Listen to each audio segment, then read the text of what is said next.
Greetings, my friends, and welcome to the Classical Guitar Composers Podcast, episode number 14. As always, I am your host, Chris Hales. Very happy to be bringing you this show today. This is the show that celebrates the greatest instrument in the world and those who compose for it. If this is your first time joining me, let me tell you a little bit about this show. We talk a little classical guitar on this show. We talk a little composition. We talk about miscellaneous other things. And then we feature original classical guitar music from around the world. Your music. If you have a classical guitar piece you'd like to have featured on this show, simply send an MP3 recording to chris@classicalguitarcomposers.com and I'll put it on the show. And we don't evaluate the pieces here, we're not going to analyze or critique them, we're just going to simply play them. And that's what this show's all about. I absolutely love hearing the pieces that come in. We've had so many different styles. I'd say we've had everything from the straight up classical to somewhat new age, but one thing that they all have in common is that they feature the classical guitar. And that is the only rule for your piece to be on this show. It must feature the classical guitar, and the recording must be of a real guitar. I don't care if the other instruments are real, as long as the guitar is real. And today we will once again be featuring the music of Scott Niebauer. Not the same pieces we heard the first time Scott was featured on the show, but a different set of pieces, and more on that later. But for now, get yourself comfortable and enjoy the show.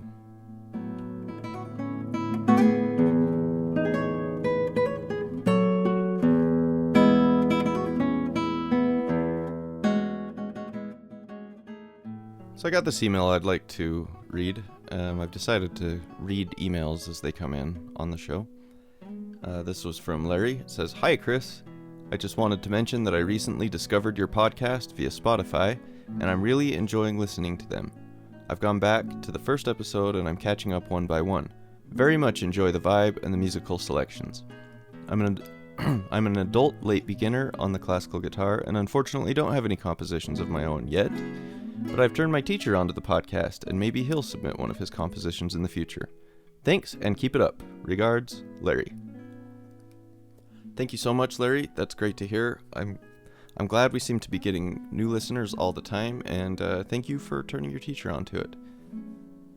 You certainly don't need to be a composer to enjoy this show, but I'd assume if you're listening, you at least have a love for the classical guitar, and I think that's all you really need. But I actually want to talk some composition today. I was thinking about this. So I go walking a few days a week, just to get a little exercise. I try to get out, and I'll put on a pair of headphones and just kind of walk around town. And, I tend to listen to a lot of classical when I'm on these walks. I found I really like, either something big and symphonic, or a lot of the times I'll just throw David Russell on shuffle.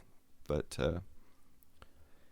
I've been going through the Beethoven symphonies again. Every now and then I like to just listen through them one by one. And I was just thinking as I was listening to one of them that I found it interesting that he didn't write a symphony in a minor key until he reached his fifth symphony. His first four were in a major key.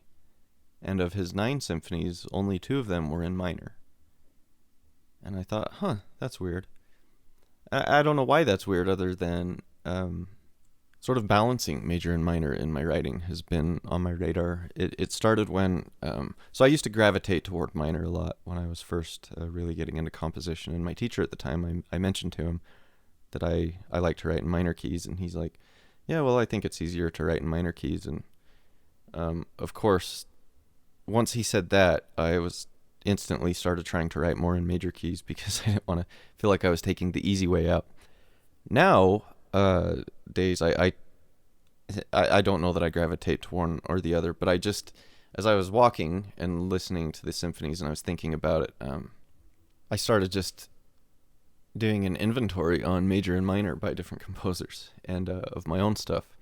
So as far as my guitar music that I featured on the show, my first suite was, it did not have a unifying key, and but of the 5 movements, The first three are in major, and then the last two are in minor. And my second suite was all in E minor. So, and then I have a handful of other pieces, and I think more are in minor than in major. So maybe I'm gonna start writing more in major. But do you as composers even think about that when you write? Do you ever sit down and think, I've written too many pieces in minor lately, I need to write something in major? Now I'm talking particularly to those of you who are tonal composers. Those of you who do not like to be bounded by tonality and keys, well, I guess this topic may not interest you. But I started thinking about different guitar composers, and like Mozart is pretty notorious for writing almost exclusively in major keys. But when Mozart goes minor, it's awesome. I mean, Mozart in D minor, it doesn't get much better than that. But most of his stuff is in major, and I would say that Giuliani's the same way, right? Like, all of his major works are in major keys. I can think of one Giuliani piece off the top of my head that's in minor, and that would be the Folias Variations. There's probably more than that, though. But he kind of took that. The classical period in general was mostly major keys.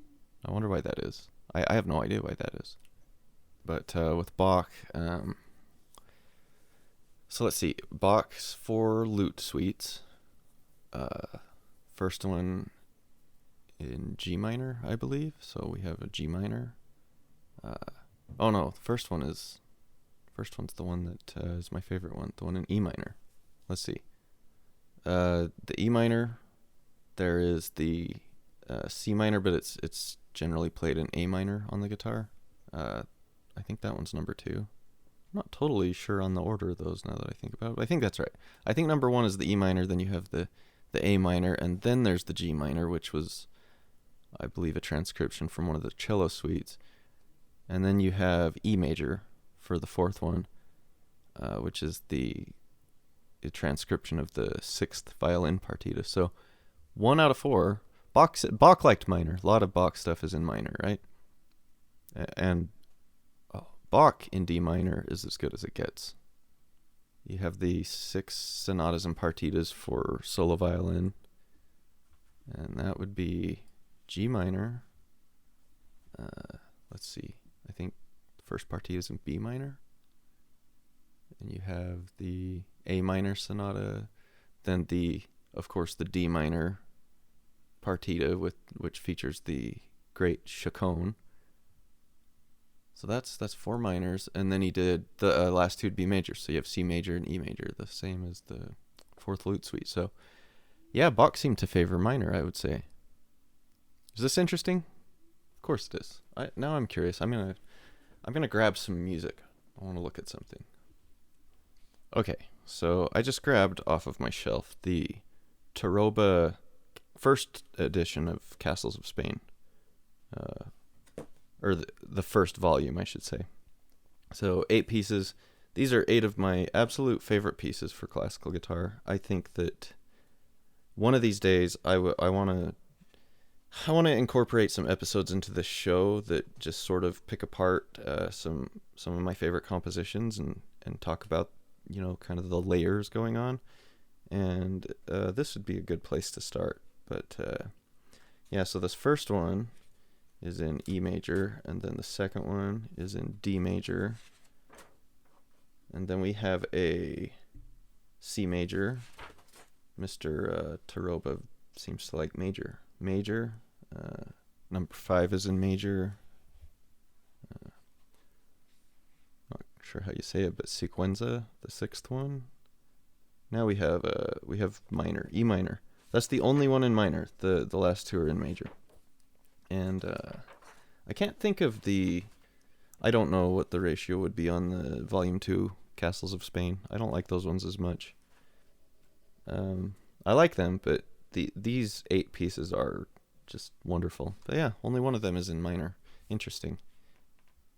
Although I read once that this was considered a suite. So I guess if he's calling it a suite, maybe he's trying to stick in one vein or another. It's certainly not in one unifying key, but definitely favors the major side of the scale. Interesting. So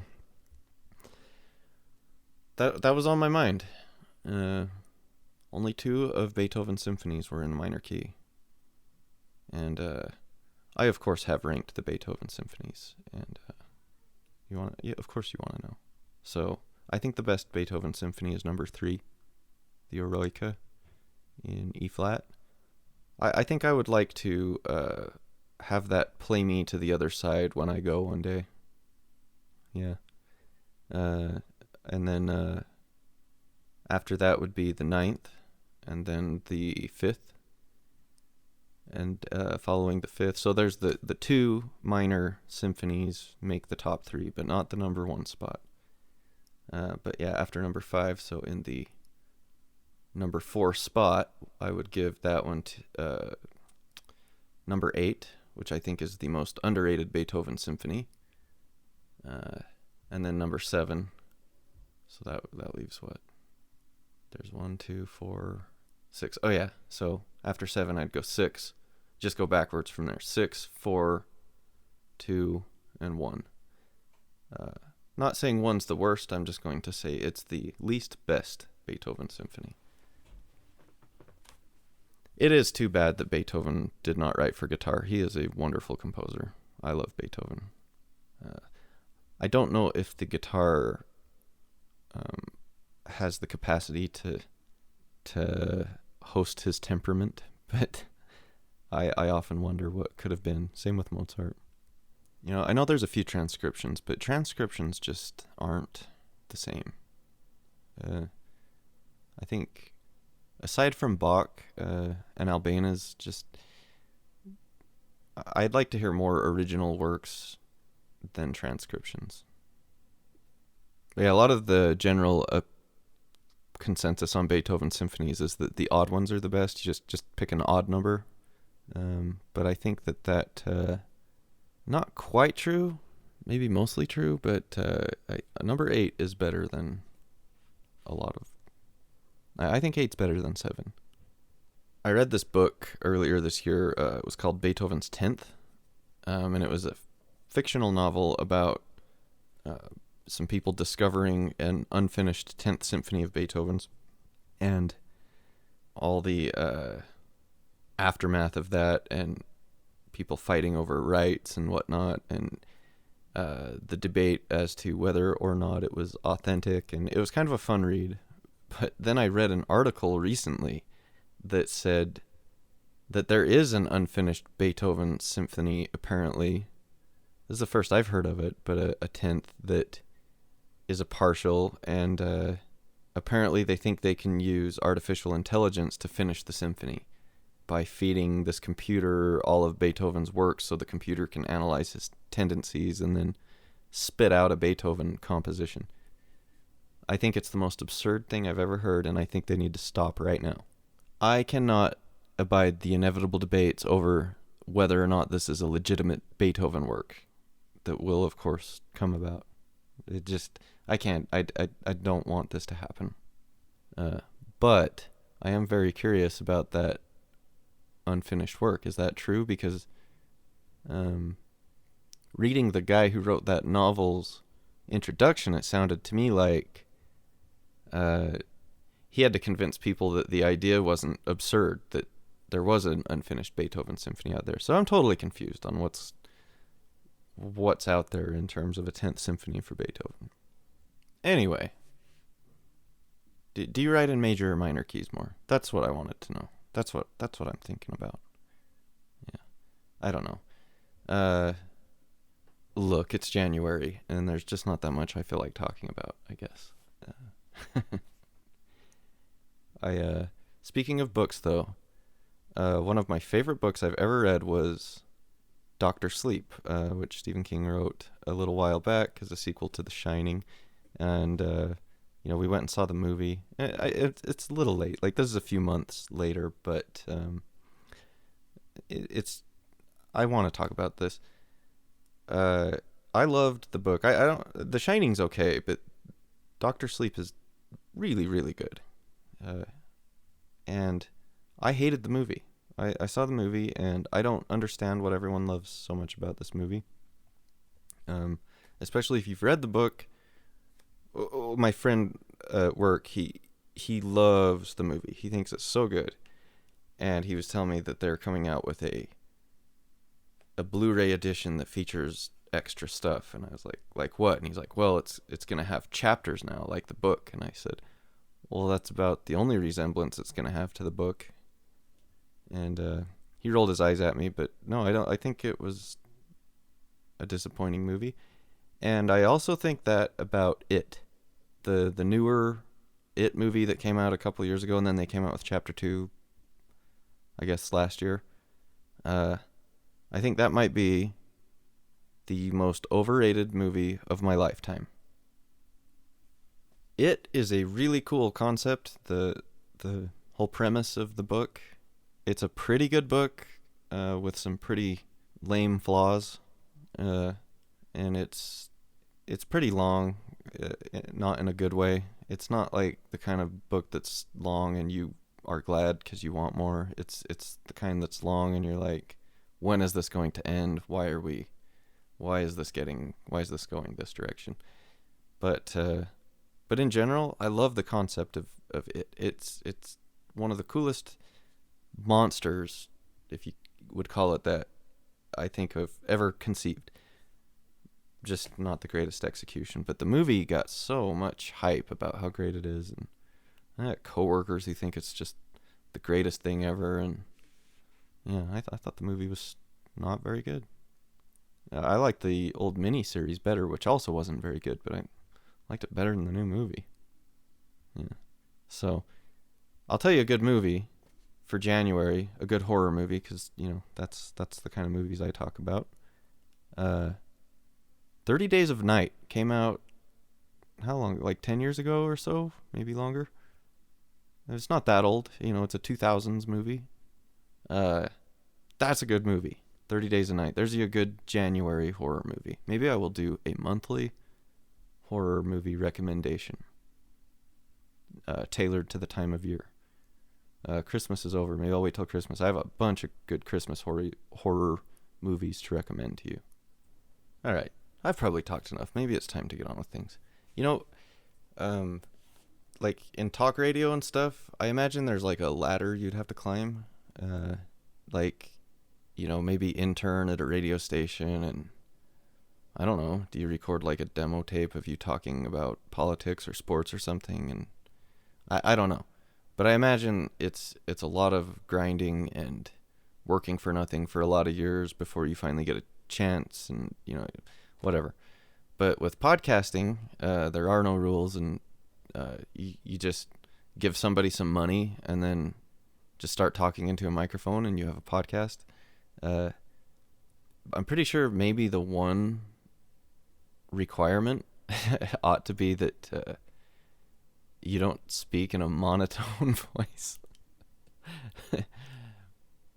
And yet here I am. Welcome to the show. I'm glad you guys like it. I really like doing this show too. The music of Scott Niebauer coming up next. Hey, like me, are you addicted to sheet music? Then let me tell you about Encoda. Encoda is an app that lets you practice, play, and perform your sheet music. It is a streaming service similar to Netflix and Spotify with tens of thousands of titles. That's millions of pages of sheet music available instantly at your fingertips. Subscribers have access to the finest editions from Boozy and Hawkes, Baron Reiter, Chester, Novello, and many, many more. And they have received praise from Sir Simon Rattle and Joyce D. Donato. And if you're not sure, you can sign up for a free trial. Download Encoda from your app store today. That's Encoda, Nkoda. And be sure to let them know that the Classical Guitar Composers Podcast sent you. So now we've reached my favorite part of the show, where I would invite you to pause your pause button. Pause the show and pour yourself a nice tall glass of iced tea or whatever else is going to get you to where you need to be. Because this is the part of the show that you're all here for. So, as I said earlier, we are once again featuring the music of Scott Niebauer. And Scott writes this. Hi, Chris. Happy New Year. Thank you very much for your recent podcast in which you shower adulation on me and declare me the savior of your podcast. It's taken me a while to write in response, but yeah, wow, thank you. That's incredible. Ha! I am really speechless and honored. When I first discovered your podcast, I felt as if I myself am the single most targeted demographic possible. This podcast is directly for me. Ha! So thank you. Okay, here are 4 more pieces, actually written earlier than the previous ones I sent you, but in a similar style, almost related in a way. The titles on these ones are sort of describing what the music is doing, thus the title, Descriptive Pieces. Sorry, not much more to say about them. Cheers, Scott. So Scott was referring to, I think in the last episode, or some recent episode, I mentioned that I'm really appreciative of Scott because he sent in music at a time where I thought that this show was completely dead, and since then it seems to have gotten some legs. And no, I absolutely mean it, because I really thought it was not going to happen. So I still stand by what I said, Scott, and I'm glad that you enjoy this show so much, even though I can't talk. And I really enjoyed your pieces last time, so I'm looking forward to these. I haven't actually heard them yet. I'm going to hear them for the first time right now with all of you. You can find more about Scott. I'll post on the website, www.classicalguitarcomposers.com, and I'll put up links to where you can find more about Scott. Okay, so this is 4 descriptive pieces by Scott Niebauer, and I'm going to introduce these one at a time. So the first one is called Kite Sails.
This next one is called Fire Shadows.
This next one is called Rainbow.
And this last piece is titled Lotus.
And there it is. We've just heard 4 descriptive pieces by Scott Niebauer.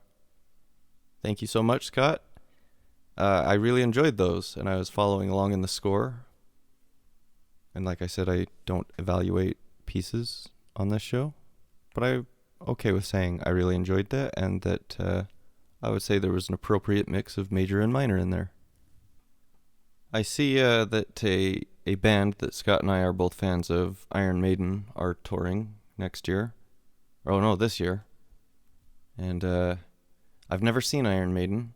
I'd really like to go, but so far it looks like no American dates. But they're really expensive tickets, but I think I would probably fork out the money because I've never seen them.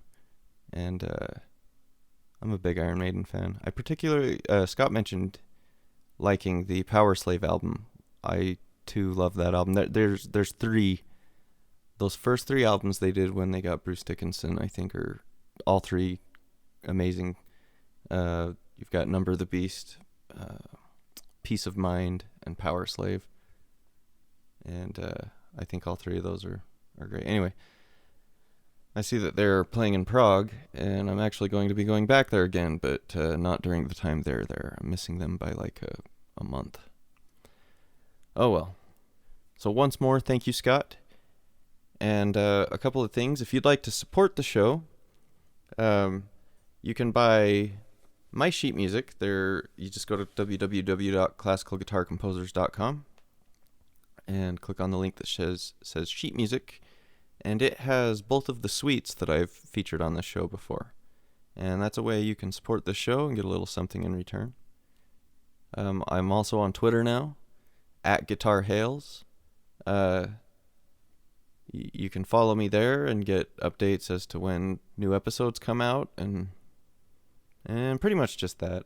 I'm not a big social media person, but I did though tweet a few weeks ago.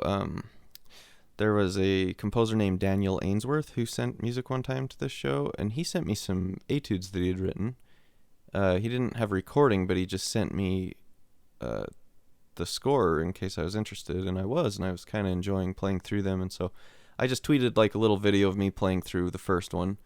I'm going to try to do some things like that. I really do enjoy when you guys send these pieces, and I love looking at your scores, and I love trying my hand at your pieces. I might tweet once in a while, just a little cut of me trying them out, things like that. It's also a place where you can get in touch with me for anything. If you want to comment on today's topics or anything else, that's a good place to do so. You can also email chris@classicalguitarcomposers.com. I'll read your email on the show and respond. And that's also, once again, what you do if you want to send your music to this show and have it featured. You just simply send an MP3 recording of that music to chris@classicalguitarcomposers.com. So that's all the show we have for today. I want to thank all of you for listening. I want to thank Scott for sending in music once more. And a thank you to our sponsor, Encoda. We should hopefully have another podcast in February. And until then, hopefully today's podcast helps break up the monotony of January for you. So until next time, keep on plugging.